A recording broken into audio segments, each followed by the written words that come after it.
श्रीमान साकेत गोखले. धन्यवाद उपसभापती महोदया, आपण आज मला बोलण्याची संधी दिली त्यासाठी आपले खूप खूप आभार. I am very grateful to my party, All India Trinamool Congress, and my leaders, Mamata Banerjee and Abhishek Banerjee, for giving me a chance to speak on the appropriation bill today. Madam, when people watch us on TV, they hear this discussion that appropriation bill, supplementary grants. A lot of times people get a little confused. They don't understand what exactly it is that we're discussing. So the benefit of people, I would like to start by explaining that supplementary grants refer to additional funds sought by the government during the financial year when the amount originally approved by the parliament in the budget is found to be insufficient. In this appropriation bill, Mantri ji, thoda dheere se, Mandavia ji, thoda. With this bill, the government is asking for 4.13 lakh crores in supplementary demands. Madam, this means that the government's own budget, which they presented last year, was off by nearly 8% of the total expenditure. 8% off. That's what they're asking in the supplementary demand. This bill is an extraordinary admission that the finance minister either cannot forecast expenditure or the budget presented to parliament was a deliberate fiction.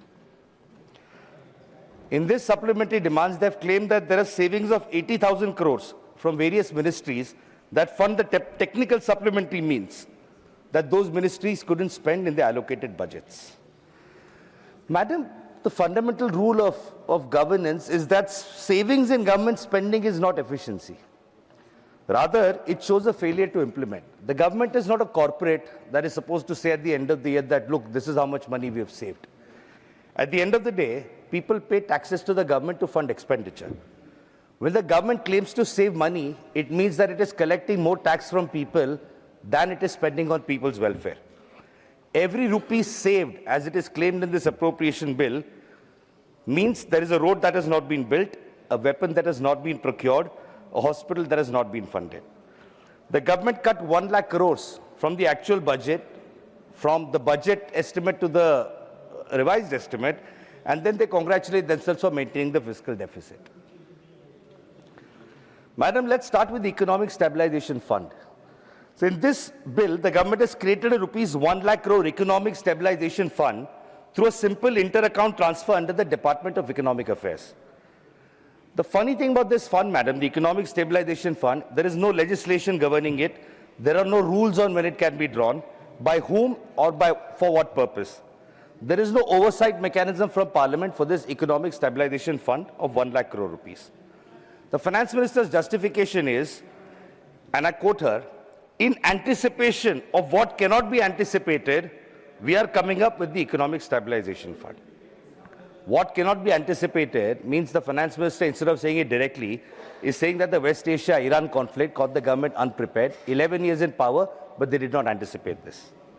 Now some questions that I hope the Finance Minister will address about the Economic Stabilization Fund. What is the legal framework governing this fund? Under what statute was it created? Who decides when and how the fund is deployed?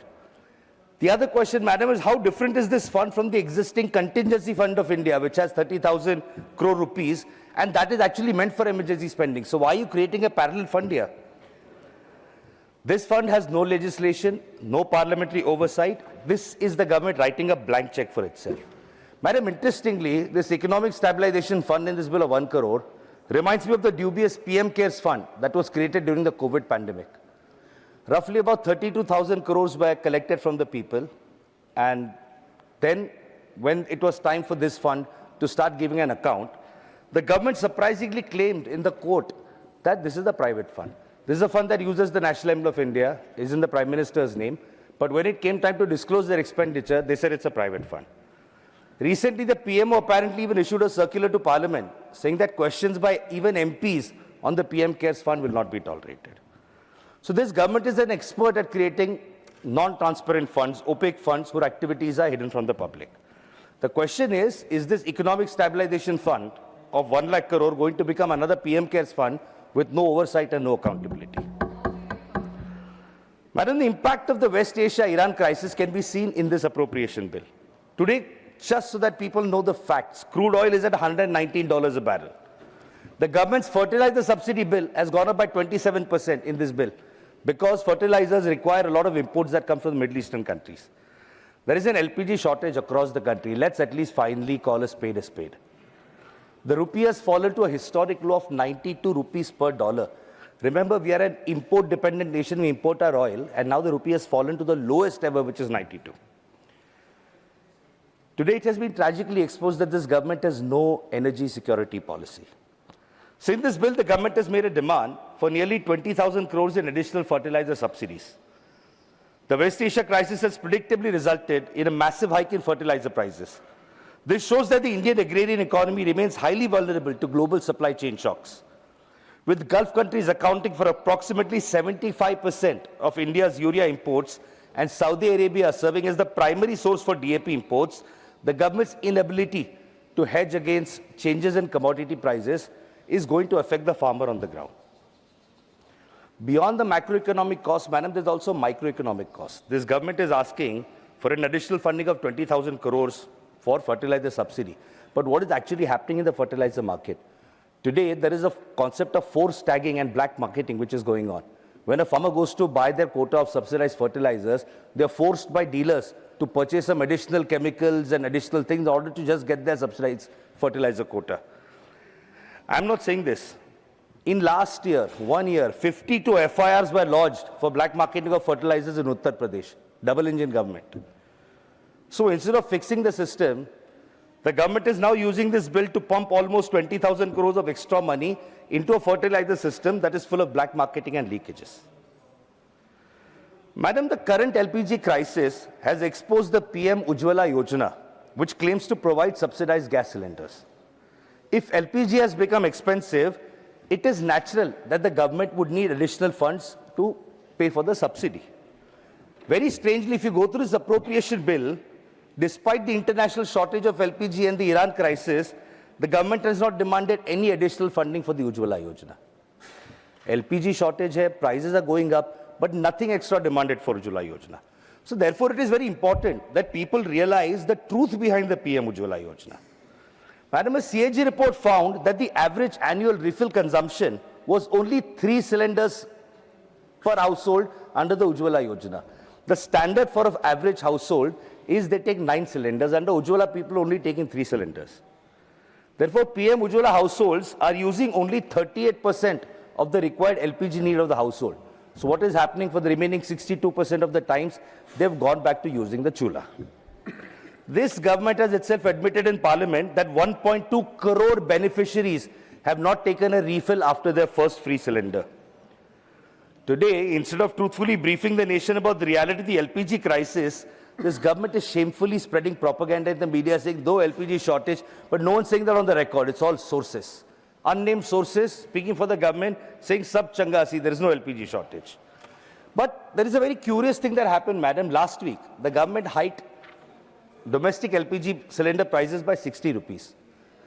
Now, we're all politicians here. It is a pretty accepted fact that when 4 major states are going into elections, no government has the courage to hike LPG prices. Why do you do it? You only do it because you have absolutely no other option left. So it is clear that there is an LPG crisis. Otherwise, this government would not have increased prices by 60 rupees before 4 crucial elections, where they're going to lose, by the way, but that's a story for another day. MGNREGA, let's talk about that. In this appropriation bill, the government is seeking an additional 30,000 crores, madam. What is the purpose? To clear MGNREGA dues up to 31st March. That is the stated purpose. This means that workers who worked all year round, 100 days toiling in the fields, have not received their wages under MGNREGA. This appropriation bill just goes on to show how shoddily they've been treating MGNREGA. Why? Because they wanted to drop Mahatma Gandhi's name, bring in a new bill and a new act, and a new act in which there is absolutely nothing that is of benefit to rural population. The budget allocation for MGNREGA has been stagnant for the last several years at 86,000 crore. After COVID, we saw rural duress increasing, but MGNREGA budget was never increased. Average work days per household were just 44, as opposed to the guaranteed 100. Now they're claiming 125 days will be provided under the new bill. They've not even been providing 100 days, madam, 44 days per household. Nearly 1 crore workers who demanded work under MGNREGA last year were not able to get it. Shockingly, only 30% of workers' wages are credited in the legally mandated 15 days. The average wage earned by a worker last year under MGNREGA was only 3,800 crore rupees.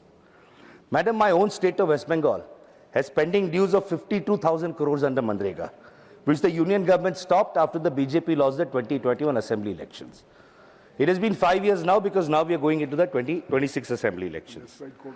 Despite the union government withholding Bengal's legitimate dues, our Chief Minister Mamata Banerjee ensured that MGNREGA workers are paid from the state treasury to ensure that poor workers who labored for 100 days are not deprived of their wages. Madam, in 2019, the people of Bengal gave 18 Lok Sabha MPs to the BJP. Despite that, not a single BJP MP, including their 2 union ministers, have asked the union government to clear Bengal's MGNREGA dues. Because the union government deprived Bengal, in 2024, the BJP's tally in the Lok Sabha reduced to 12 seats. Like seasonal migratory birds, PM Modi and Home Minister Amit Shah have recently started visiting Bengal again to campaign for elections. That's the only time they remember Bengal. Interestingly, in not a single speech of Mr. Modi or Mr. Shah have they said a word about the pending MGNREGA dues of West Bengal. Therefore, Madam, clearly the BJP has not learned their lesson after the whopping they got in the 2024 Lok Sabha elections.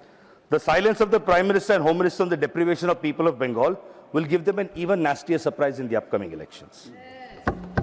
Madam, the Election Commission, interestingly in a very small line, this appropriation bill makes an additional demand of 10 crores for the Election Commission of India. What is the purpose, Madam, of this 7 crores? It's been described as additional funding for IT infrastructure. The Finance Minister needs in a reply to be clear about what this IT infrastructure funding of 7 crores for the Election Commission means. Because during the recent SIR process in West Bengal, we saw AI software was being used to delete legitimate voters. Madam, today, a shocking 1.3 crore voters were marked as logical discrepancies using AI software in my state of West Bengal. Today, even after election dates have been declared, over 60 lakh voters in Bengal are under adjudication. They still don't know whether they will get a chance to vote in the upcoming elections. Madam, the bias against West Bengal is very clear. When just a few hours after the elections are announced, the Chief Secretary, the first woman Chief Secretary of West Bengal, she's transferred. The DGP is transferred. The Home Secretary is transferred. The police commissioners are transferred. This shows how the entire machinery is being used with everybody on one side and Mamata Banerjee, Abhishek Banerjee and Trinamool Congress on the other side, but they have the people of West Bengal standing with them, which this government forgets. Madam, when we talk about additional funding in this appropriation bill, there is something that should concern all of us. Rupees 1,800 crores have been demanded as additional funding for Prasar Bharati, which is the public funded television channel. Madam, we've seen the state of public broadcasters under this country. And I have to express this. I'm going to be retiring in a couple of weeks. Madam, sometimes when we watch Sunset TV, we should calculate how many times the camera is on the chair, which is fine, how many times the camera is on the Prime Minister and the other ministers when they're sitting, and for how many minutes the camera is actually on the person who's speaking if they're from the opposition. It will give a very jarring surprise to everybody. Yes. Madam, this Prasar Bharati, for which they've demanded 1,800 crores extra, if you turn on DD News, you will see that it is a completely BJP propaganda mouthpiece. Censorship going on. Toxic anchors from private channels who have spent their entire career spewing communal propaganda are now being given crores worth of contracts on these television channels, Madam. And now you're coming to Parliament and asking for 1,800 crores extra for funding BJP's propaganda channel. This is extremely shameful, Madam. Therefore, Madam, when the Finance Minister answers, there is another thing that she needs to speak about. You've made a supplementary demand of 6,100 crores for ex-servicemen contributory health scheme, ECHS, which pays for the healthcare of our veterans who have fought for the country. Madam, imagine this, 6,100 crores was the miscalculation, the negligent miscalculation, the budget required for ECHS. Because of this, what has happened? ECHS empaneled hospitals have not been receiving their funds. Because of this, Madam, veterans face delayed reimbursements. People who fought for this country are not getting reimbursement when they go to ECHS hospitals. Sometimes hospitals, because of pending bills that have not been paid, are denying healthcare to veterans. The same is the condition with their much touted Ayushman Bharat.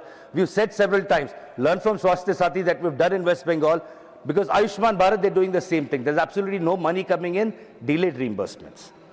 Madam, this government is so shameless that they've imposed a tax on disability pension of armed forces personnel who got injured in the line of duty. The pension that they get, you're imposing a tax on that. Madam, therefore, in conclusion, I have 3 questions which I want to ask the Finance Minister, and I hope she addresses those in a reply. Madam, question number 1, and this is being demanded by every opposition party in the House. When will the government come clean and give accurate information to the people of India regarding the ongoing LPG crisis?